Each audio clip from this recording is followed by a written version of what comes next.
So there are certain words in English that we tend to think that they belong to the same family or they're friends or siblings because they look alike.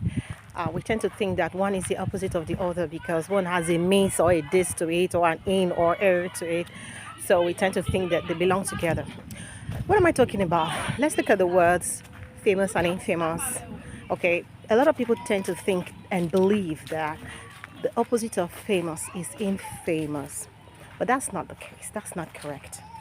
The truth is, both famous and infamous are adjectives that describe something, people and events, but their connotations are quite different. For famous, you're looking at behaviors or people that are widely recognized or celebrated for their achievements, their talents, their contributions to society.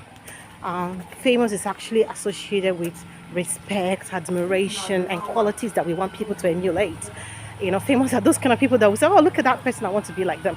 For example, Albert Einstein is a famous physicist, right? He's a famous scientist. We know him, we know his contributions in physics and all that. But an infamous person is not someone that is not famous. In fact, an infamous person is actually very famous, but for doing something bad, you know, for notorious activities and actions that are condemnable, widely criticized, and things that you don't want your children to be like, you don't want people to be like. Okay, so for example, you have an infamous kidnapper, an infamous Yahoo boy. You know, infamous is associated with condemnation, behaviors that are undesirable, criticisms, shame, and disrepute. So, infamous is not the opposite of famous. In fact, if someone is not famous, it doesn't mean they are infamous. They are just not famous.